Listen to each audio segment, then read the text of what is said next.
I'm Dr. Klassen. I'm a clinical psychologist, and here's our question. My husband is a veteran with PTSD, and he will not stop playing video games, staying up all hours of the night. Should I be concerned?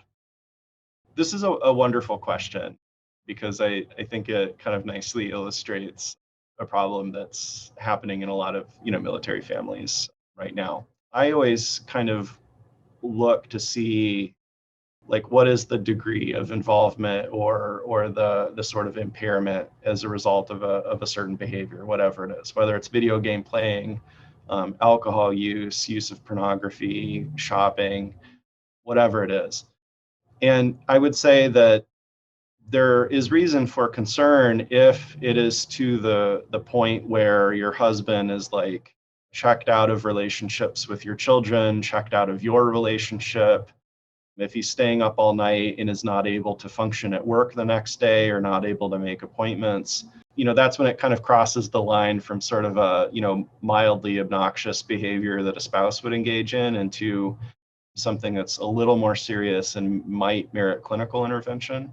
The hope is that through, talking with you, talking with other veterans, perhaps even talking with a therapist and doing therapy more formally, he might come to realize the short-term problem that it's meant to address is actually having some long-term impacts on himself and his family. One other thing I'll say too is that this could be a difficult conversation to have with your husband, but I do, and this is kind of based on my years of experience in working with veterans and military families. That I think a direct sort of no nonsense, let's just kind of not beat around the bush approach is good. I suggest that if you haven't already, shared your concerns directly with your husband, and I think in such a way that also leaves the door open for him to share his concerns. I think that most often people I see in therapy are often well aware of how their PTSD is affecting their family as well as themselves, but they feel trapped, they feel unable to change, or they feel sort of hopeless that things will get better.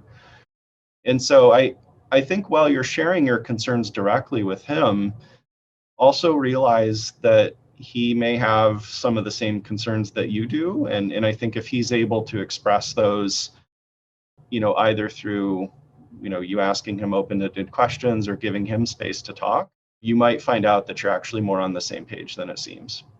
I think also that excessive involvement in anything, whether it's video games, whether it's alcohol use, whether it's sort of overworking or overscheduling yourself, whether it's spending too much, these can all be signs of what we call avoidance, which is a symptom of post-traumatic stress disorder. And I think it could be a sign that your husband's engaging in this activity to sort of keep some very painful memories at bay or keep some very difficult emotions at bay.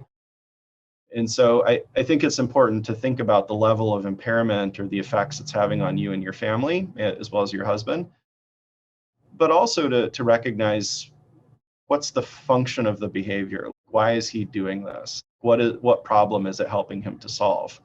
And I think, hopefully through clinical intervention, he'll begin to kind of see that, well, over involvement in video games might be solving a short-term problem, meaning he's not thinking about upsetting things, he's not feeling distressing emotions, that it may be causing more long-term harm on himself and your family.